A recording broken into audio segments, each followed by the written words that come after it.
శ్రీ మొగదారమ్మ మహాలక్ష్మి పద్మాలయం తెరిచి ఉండి వేళలు ఉదయం 5:30 నుండి 12 గంటల వరకు, సాయంత్రం 4 గంటల నుండి 8 గంటల 30 నిమిషముల వరకు. ఇది ఇస్కాన్ టెంపుల్ ప్రక్కనే ఉన్నది. ఇస్కాన్కి ఒక 200 మీటర్ల దూరంలో ఉన్నది.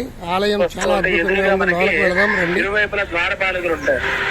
ఎదురు బదురుగా కొంచెం లోపలికి వెళ్ళగానే స్తంభానికి ఎదురు బదురుగా చూసుకుంటే మంగళ వాయిద్యకారులు ఉంటారు, స్వాగతం పలుకుతున్నట్లుగా.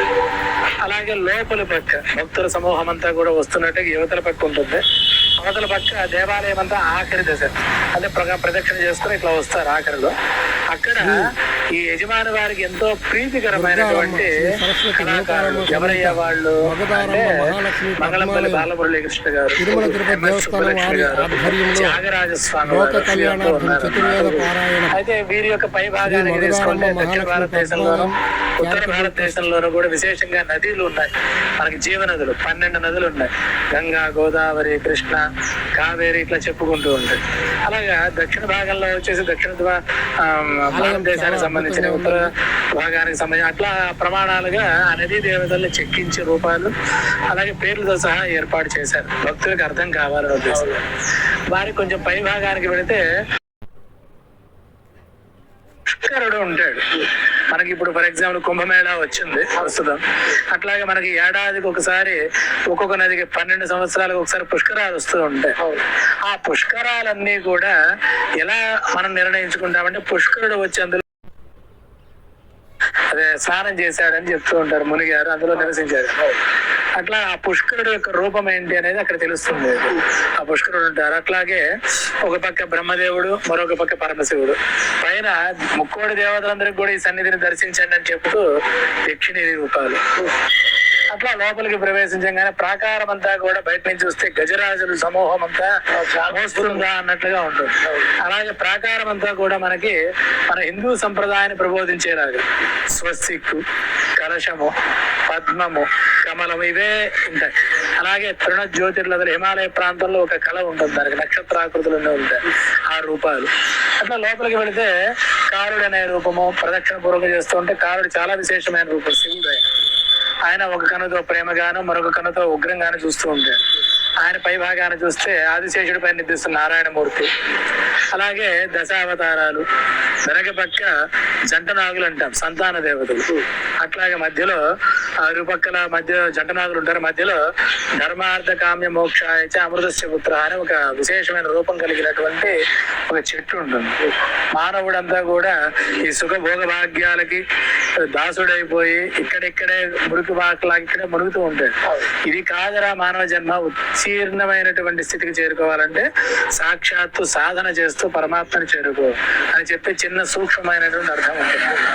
మిగతా దశావతారాలు యువతల పక్క ఉంటాయి. అకాలుడని కాలానికి అతీతంగా ఉంటాడు ఆయన, శివస్వరూపమే. ఈ పక్క కాలుడు ఉంటాడు, ఆ పక్క అకాలుడు ఉంటాడు. ఆ పైన పటపత్ర సాయి అని రాధాకులో నిద్రిస్తున్నటువంటి కృష్ణుడు ఉంటాడు. అలాగే మరి మహాలక్ష్మి అమ్మవారు ప్రధాన దేవతగా ఉన్నారు ఇక్కడ. ఆ మహాలక్ష్మి అమ్మవారి యొక్క మండపం అంతా కూడా ఉంటుంది. దీనికి చూస్తే ఆ డమరుకము, డోలు ఉంటాయి, స్తంభానికి ఆనుకుని ఉంటాయి. ఆ డోలు పైన విశేషంగా మన హిందూ సంప్రదాయానికి సంబంధించి చిహ్నాలు చెక్కారు. వెలుగు, నీడ, పాపము, పుణ్యము, చెడు, మంచి ఎట్లా అయితే ఉంటాయో కాలము, అకాలము అంటే కాలచక్రం అంటారు దాన్ని. అటువంటి రూపంతో ప్రారంభమవుతుంది దర్శనం లేదు. ఆలయం చుట్టూ ఒక ప్రదక్షిణ చేద్దాం రండి. అదిగోనండి అమ్మవారు.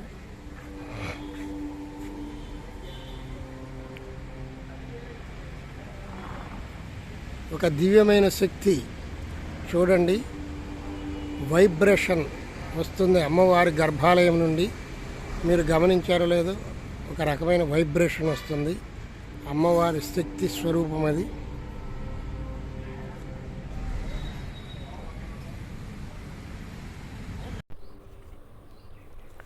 ఇక్కడ ధ్వజస్తంభం చూడండి, ఎంతో ప్రత్యేకంగా ఉంటుంది. కింద ఒక తొట్టెలా ఉండి దానిలో ఏనుగులు ఉండి దాని మీదనే ధ్వజస్తంభాన్ని నిర్మాణం చేశారు. ఇది చాలా అద్భుతమైనటువంటి శైలి. ఇక్కడ చూడండి, అమ్మవారి గర్భాలయం నుండి ఒక రకమైనటువంటి శక్తి వైబ్రేషన్స్ మనకి కనిపిస్తున్నాయి. మీరు వీడియోలోనే గమనించగలరు. విడిగా మాకు ఏమీ తెలియలేదండి.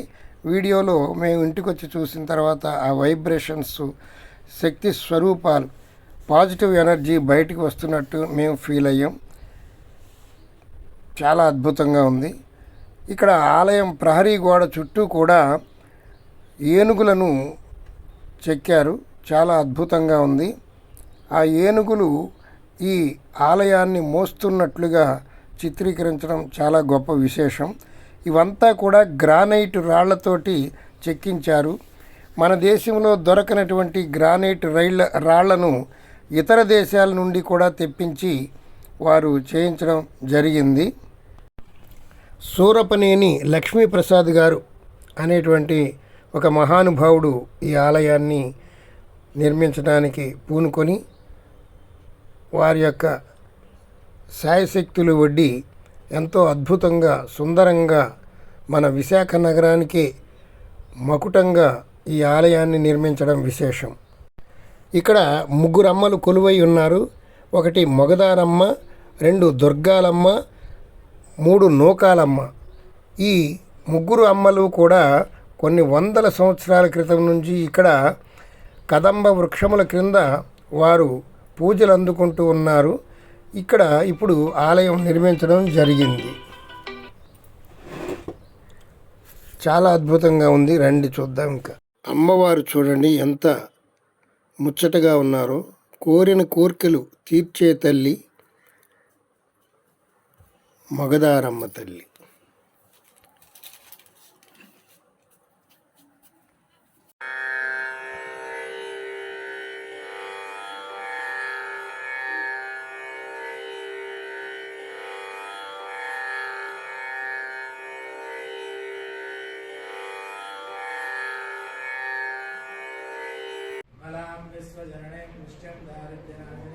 శ్రీమాత్రే నమః.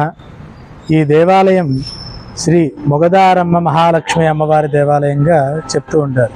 విశేషంగా ఈ దేవాలయం అంతా కూడా నిర్మాణపరంగా చూసుకుంటే కనుక పద్మాలయంగా దీన్ని నామకరణం చేయడం జరిగింది.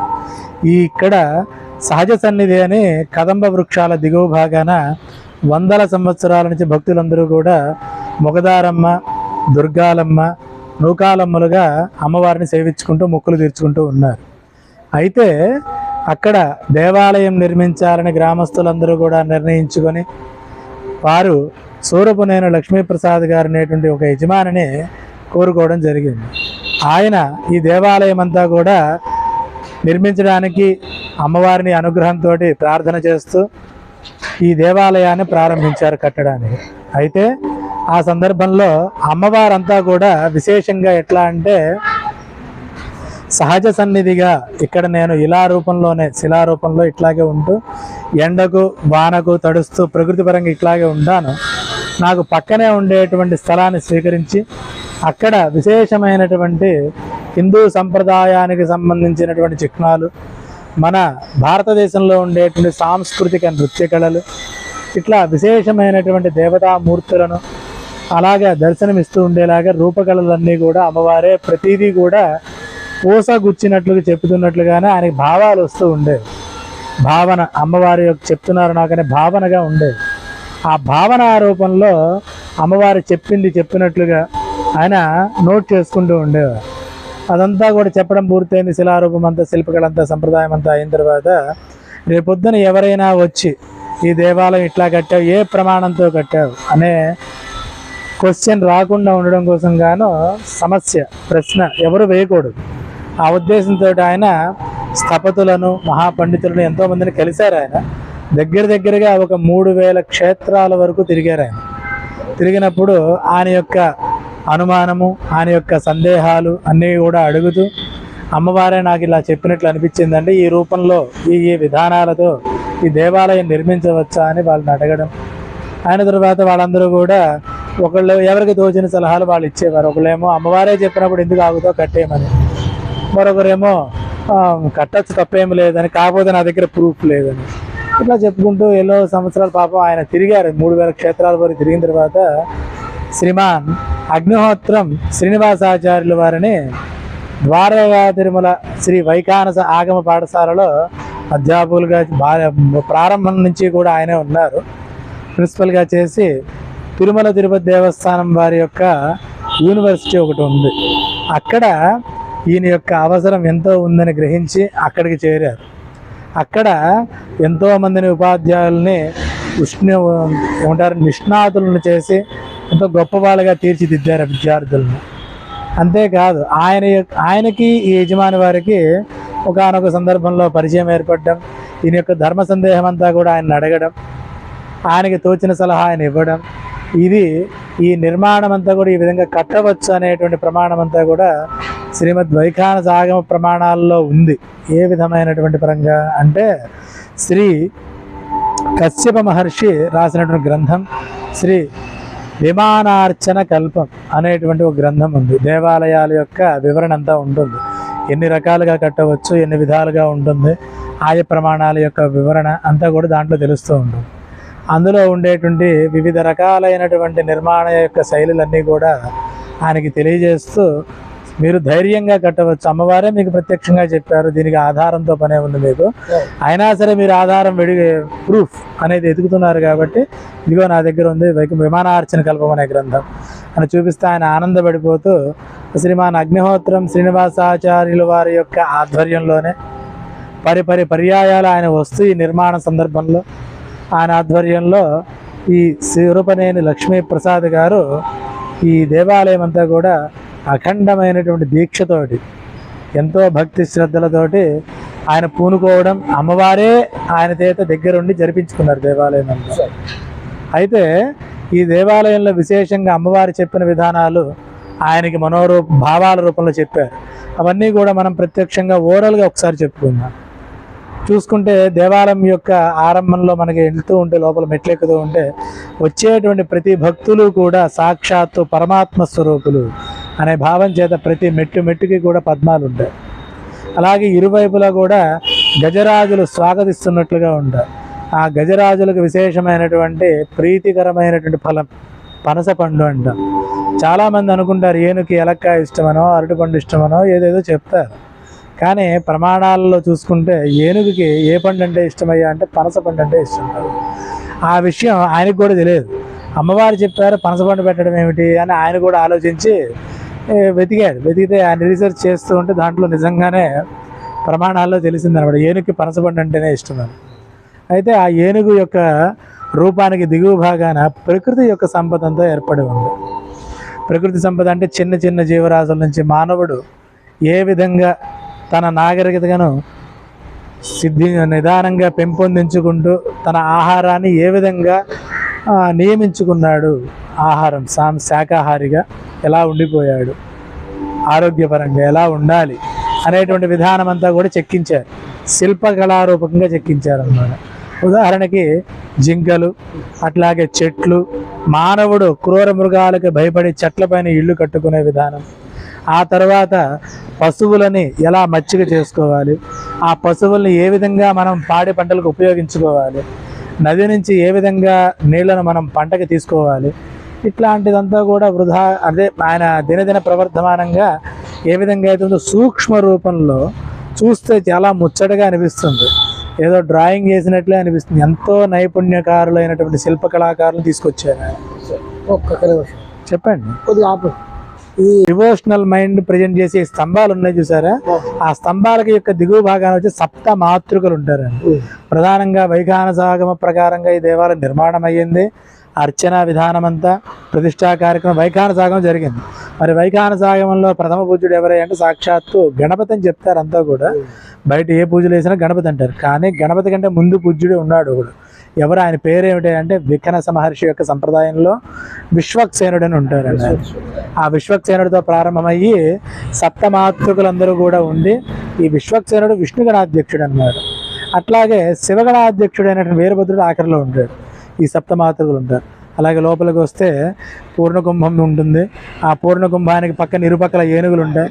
పైన ఓంకారం నుంచే విశ్వమంతా కూడా ఆగమ శాస్త్రాలు కావచ్చు, ప్రమాణాలు కావచ్చు, ఏదైనా కానీ అన్నిటికీ మూల కారణం ఏంటి అంటే ఓంకారం. ఆ ఓంకారం నుంచి ఆవిర్భవించిన ఆయన్ని. అలా ఆ ఓంకారం నుంచి ఉత్పన్నమైన సప్తస్వరాలకు సంబంధించి జీవరాశులు ఉంటాయి. నెమలి, ఆవు, అలాగే పక్షులు, ఇట్లాంటి వివరణ ఉంటుందన్నమాట.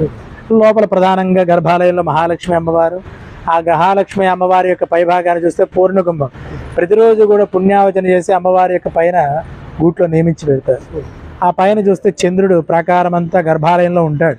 పౌర్ణమి నుంచి అమావాస్యకు క్షీణిస్తున్నట్లుగాను, అమావాస్య నుంచి మళ్ళీ పౌర్ణమికి వృద్ధి చెందుతున్నట్లుగాను ఉంటాడు. ఆ పై భాగాన అష్టలక్ష్మి స్వరూపాలు, ఆ పైన క్షీరసాగర మదనంలో అమ్మవారు పుట్టారు. అమ్మవారితో పాటు పుట్టిన సంభారాలు ఉంటాయి. మనకు ఉదాహరణ చెప్పుకుంటే కామధేనువు, కల్పవృక్షం, ఐరావతం, వృక్షాశ్వం, ఇట్లాంటి సంభారాలు. ఆ పైన విశ్వమంతా కూడా ఉంటుంది. అంటే మనకి విశ్వము అని తెలుగులో చెప్తాం, ఇంగ్లీష్ పిల్లలు ఉంటారు, వాళ్ళకి విశ్వం అంటే ఏంటో తెలియదు, గ్యాలక్సీ అంటారు. సహజం గ్యాలక్సీ అంటే అంత అర్థమైపోతుంది. ఆ విశ్వమంతా కూడా బ్రహ్మాండాలు, నక్షత్రాలు, ఇటువంటివన్నీ కూడా అక్కడ నియమించి పెట్టారు. అట్లాగే ఈ విశ్వాన్ని పరిరక్షించేటువంటి 8 దిక్కులా కూడా కాపాడుతుండేటువంటి దిక్పాలకులు ఎవరయ్యా వాళ్ళు? ఇంద్రుడు, అగ్నిదేవుడు, యముడు, నిరురుతి, వరుణ, వాయు, కుబేర, ఈశాన్యులు. ఆ దిక్పాలకులను అక్కడ నియమించారన్నమాట. ఆ దిక్పాలకుల యొక్క పైభాగాన్ని చూస్తే తత్తత్ వర్ణాక్షత పుష్పేస్తి పూజయామి అని చెప్తూ ఉంటారు నవగ్రహాలకు దిక్పాలకుల ఆరాధనలో. కాబట్టి విశేషంగా ఆయన కోరిక అమ్మవారు చెప్పారనే భావంతో ఆయా రంగులతో కూడినటువంటి గ్రానైట్లని పనిగట్టుగా మనదే భారతదేశంలో దొరకనవి అయినప్పుడు విదేశాల నుంచి కూడా కొన్ని తెప్పించి ఆ నవగ్రహాలు ఉంటారు అమ్మవారి ప్రదక్షిణ చేస్తుంటే తెలుస్తాయి. 12 రాసులు, ఆ రాసుల పైన ఉండేటువంటి ఆ గ్రహాలు, రాశి యొక్క అధిపతి అయినటువంటి గ్రహం, మేషరాశికి కుజుడు ఉంటాడు, వృషభ రాశికి శుక్రుడు ఉంటాడు. ఇట్లా ప్రారంభించుకునే 12 రాజులకి కూడా ఆయా అధిపతులు రాసులతో సహా చెక్కించారన్నమాట. ఇట్లా చెప్పుకుంటూ పోవాలి కానీ మనకి మాక్సిమం చాలా సమయం పడుతుంది. కాబట్టి ప్రారంభించారు ఎప్పటికి మనకి గత సంవత్సరం 2024లో ప్రారంభించారు.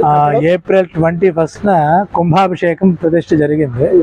దీనికి మునిపే ఒక పుష్కర కాలం పట్టింది ఆయన. 12 సంవత్సరాల కాలం పాటు ఆయన ఎంతో ప్రయాసపడి నిర్మించారు. ఇందులో శిల్ప కళాకారులు కూడా ఇక్కడ వాళ్ళు కాదు, మన భారతదేశంలో ఉండే వాళ్ళంతా కూడా ఆదరించక తెలుగు రాష్ట్రాల్లో నశించిపోయారు. కానీ ఈయన వెతికి మరి ఇందులో నిష్ణాతులైనటువంటి వాళ్ళు, వంశపారపర్యంగా ఉండేటువంటి వాళ్ళందరినీ ఈయన వెతికి మరి వాళ్ళందరికీ కూడా ఆహ్వానం పలికి వారి చేత చెక్కించి వాళ్ళకి కూడా భుక్తిని కల్పించి. వారు ఇక్కడే ఉంటారండి హైదరాబాద్. ఎవరు? సూరపునేని లక్ష్మీ ప్రసాద్ గారా? ఆయన ఇక్కడే ఉంటారండి. ఆయన యాక్చువల్గా ఆంధ్ర యూనివర్సిటీలో ప్రొఫెసర్గా చేస్తున్నారు. చాలా సౌమ్యుడు, భక్తులు 100 మంది భక్తుల్లో ఒకరిగా వచ్చి వెళ్ళిపోతారు.